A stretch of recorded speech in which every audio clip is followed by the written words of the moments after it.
ఇప్పుడు ఎవిస్ హాస్పిటల్ని సంప్రదించండి. స్కానింగ్ కూడా ఫ్రీగా చేస్తున్నారు. Avis hospitals. హాయ్ శ్రీపద్మ గారు. కిడ్స్ బెడ్రూమ్ వాస్తు పరంగా ఎలా ఉండాలి, ఈ ఒక్క టైటిల్ తోటి మొత్తం డీటెయిల్డ్ ఇన్ఫర్మేషన్ అంతా కూడా ఇప్పుడు ఇందులో ఉండబోతుంది.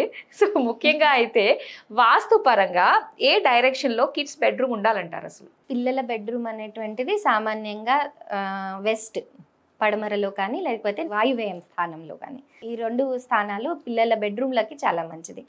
ఇప్పుడు సహజంగా వాస్తుపరంగా చూసుకున్నట్లయితే అబ్బాయికి పడమర భాగాన అంటే వెస్ట్లో ఇవ్వండి, ఆడపిల్లకి వాయువ్య స్థానంలో ఇవ్వండి అని అంటారు. ఒకవేళ పడమరలో కానీ వాయువ్యంలో ఈ రెండిట్లో ఏదైనా మనకి దొరకలేదు, అది ఇంటర్చేంజ్ అయినా కూడా ఏం తప్పేం లేదు దాంట్లో. అయితే వాయువ్య స్థానము అని ఎందుకంటారు అని అంటే, ఒక ఆనకప్పుడు ఆడపిల్లల ఇంట్లో ఉన్నవాళ్ళు ఒక వయసు వచ్చాక ఆ గదిలో ఉంటే తొందరగా సంబంధాలు వచ్చి వెళ్ళిపోతారు. అందుకే ఆఖరికి వచ్చి అక్కడ గెస్ట్ బెడ్రూమ్లు కూడా అక్కడ పెట్టండి అంటారు. ఎందుకంటే ఇంటికి వచ్చిన వాళ్ళు తొందరగా వెళ్ళిపోవాలి, ఇంట్లో ఉండొద్దు అని ఉద్దేశం. అయితే ఏంటంటే ఇక్కడ మరి అబ్బాయిలు పెడితే బాబాయ్ అబ్బాయిలు వెళ్ళిపోతారా అనుకునేందుకు కాదు. అబ్బాయిలైనా అమ్మాయిలైనా ఒక స్టేజ్ వచ్చాక చదువుల రూపంలో కానీ పెళ్లిళ్ళ రూపంలో కానీ ఖచ్చితంగా వాళ్ళకు ఒక పరివర్తన అనేటువంటిది వాళ్ళ జీవితంలో జరుగుతుంది. కాబట్టి ఇంకొకటి ఏంటంటే, పిల్లలకి ఎప్పుడు కూడా వాయువ్య స్థానంలో కనుక ఎప్పుడైతే బెడ్రూమ్ ఉంటుందో వాళ్ళు చురుకుగా చలాకీగా ఉంటారు. అంటే వాయువుకి ఎంతైతే ఆ యాక్టివ్నెస్ ఉంటుందో పిల్లల్లో అంత యాక్టివ్నెస్ అనేటువంటిది ఉంటుంది. ప్రొవైడెడ్లీ ఆ బెడ్రూమ్ వాస్తు పరంగా ఉండాలి. వాస్తుకు సంబంధించినటువంటి ఏవైతే ప్రిన్సిపల్స్ ఉంటాయంటే, రూమ్కి కిటికీస్ లేకపోవటము, లేదంటే సరైన ప్లేస్మెంట్లో లేకపోవటము, తలుపు లేకపోవటము, లేకపోతే తలుపు కిటికీ రెండూ లేకపోవటం, ఈ రెండిట్లో ఏదైనా ఒకటి ఉన్నా కనీసం పర్వాలేదు, ఈ రెండూ లేకపోవటము, మొత్తం అంతా క్లోజ్డ్గా ఉండి ఏదో పేరుకు ఉందంటే ఉంది అన్నట్టు రాంగ్ డైరెక్షన్లో కిటికీ ఉండటం, ఇలాంటివన్నీ కొన్ని వాస్తు అంశాలు ఉంటాయి. అవి పాటించుకుంటూ ఇతర నియమాలని కనుక మనం పాటించుకోగలిగితే చాలా వండర్ఫుల్ రిజల్ట్స్ వస్తాయి. వాయువ్య స్థానం అనేటువంటిది పిల్లలకే కాదు, ఆఖరికి వచ్చి చురుగ్గా చాలాకీగా ఉండాలనుకునే ప్రతి ఒక్కళ్ళకి అది చాలా మంచి రూమ్. అయితే ఈ రూమ్ లో మా పిల్లల స్టడీ టేబుల్ దగ్గర నుంచి బెడ్స్ ఇవన్నీ కూడా చాలా కేర్ తీసుకోవాల్సి వస్తుంది. అవునవును. అయితే ఏ డైరెక్షన్ లో కూర్చొని చదువుకుంటే వీళ్ళకి బాగుంటుందంటే, ఎప్పుడైనా సరే చదువుకునే వాళ్ళు ఉత్తరం చూడాలి ఫస్ట్. ఉత్తరం దొరకకపోతే తూర్పు, నార్త్ ఆర్ ఈస్ట్. ఈ రెండు directions are the first directions. ఇప్పుడు ఈ మధ్య బంక్ బెడ్స్ లాగా వస్తున్నాయి కాబట్టి పైన కింద లాగా, సో అలాంటి బెడ్స్ అసలు అలౌడే కాదు, అసలు ఎప్పుడు బంక్ బెడ్స్ వాడకూడదు. ఫస్ట్ థింగ్ ఏంటంటే, బంక్ బెడ్స్ లో 2 వెరైటీస్, ఒకటి చెక్క ఒకటి మెటల్ వస్తాయి. ఎవరైనా సరే మెటల్ బెడ్స్ వాడకండి, చిన్న పెద్ద తారతమ్యం లేదు, మెటల్ బెడ్స్ వాడకూడదు. మెటల్ బెడ్స్ అస్సలు పనికిరావు. రెండోది, చెక్క బెడ్స్ అయినా సరే బంక్ బెడ్స్ వేస్తున్నాం కదా అనేసి బంక్ బెడ్స్ కూడా పనికిరావు. ఎందుకంటే అది కిందనున్న వాళ్ళకి చాలా ఎఫెక్ట్ అవుతుంది. ఎప్పుడు పడుకున్నప్పుడు పైన ఒక బరువు లాగా ఉండకూడదు, అందుకే బీమ్స్ కింద పడుకోకండి అంటారు. ఎప్పుడు కూడా ఒక వెయిట్ అనేటువంటిది తల మీద ఉన్నప్పుడు పడుకునే వాళ్ళకి హెల్త్ ప్రాబ్లమ్స్ వస్తాయి, కింద పడుకునే వాళ్ళకి.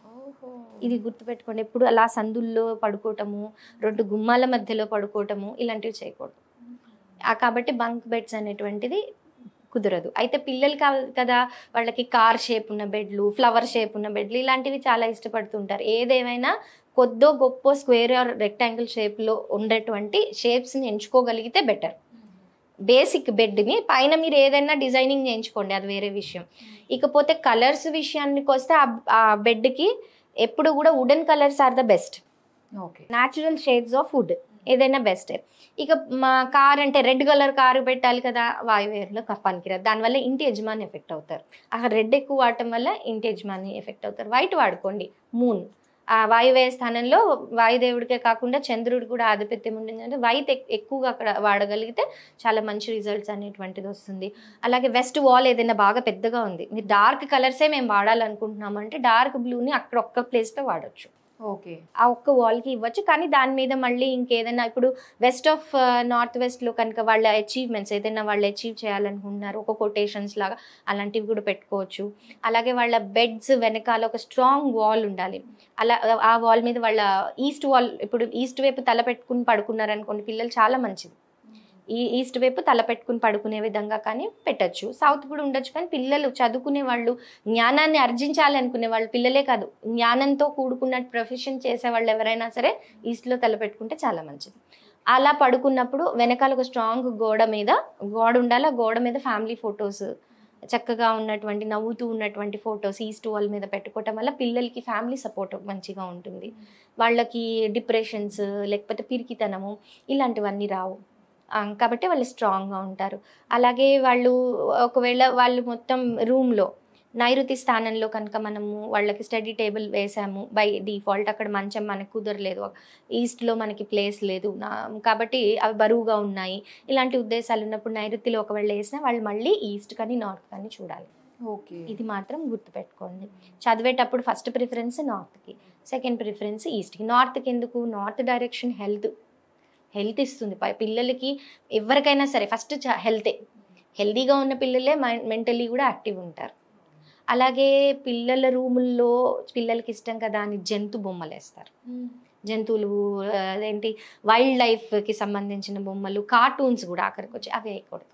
కార్టూన్స్ కూడా కాదు, ఇది వేయకూడదు. కార్టూన్స్ కూడా ఎలా అంటే అది కార్టూన్ లాగా అవుట్లైన్స్ లాగా ఉన్నవైతే పర్వాలేదు, కానీ దాంట్లో మళ్ళీ కలర్స్ పెట్టేసి ఒక టైగరు, ఒక లెపర్డ్, ఇట్లా ఏదైనా యాక్చువల్ దాని ఫిగర్స్ని కనిపించే విధంగా ఉండేటువంటి బొమ్మలు పెట్టకూడదు. ఇప్పుడు అబ్బాయిలు అయితే స్పైడర్ మ్యాన్, అమ్మాయి అయితే ఫ్రోజన్, బార్బీ డాల్స్ ఇలాంటివి ప్రిఫర్ చేస్తారు. అవి ఫ్రోజన్ థీమ్కి వచ్చినప్పుడు మీరు కొంచెం బ్లూ షేడ్స్ అయినా పర్వాలేదు, లైట్ గ్రీనిష్ షేడ్స్ కూడా కొంతవరకు పర్వాలేదు. కానీ ఇప్పుడు మీరు స్పైడర్ మ్యాన్ పెట్టాం కదా అనేసి స్పైడర్ మ్యాన్ అంటే రెడ్ షేడ్స్ పెట్టేస్తే అది మళ్ళీ ప్రాబ్లమ్.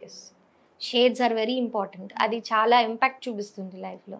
అండ్ ఇంకొకటి ఏమంటే మనము కర్టన్ బ్లైండ్స్ తీసుకునేటప్పుడు ఏదైనా సరే సాబర్ కలర్స్, లైట్ షేడ్స్కి వెళ్ళటం అనేటువంటి, పిల్లలు కదా పాడు చేసేస్తారు కాదు, వాళ్ళకి మనం చెప్పాలి ఇంకంతే. దానికి వాళ్ళు బాగుండాలంటే మనం కొంచెం కష్టపడాలి. కాబట్టి ఇవన్నీ విషయాలు ఉంటాయి.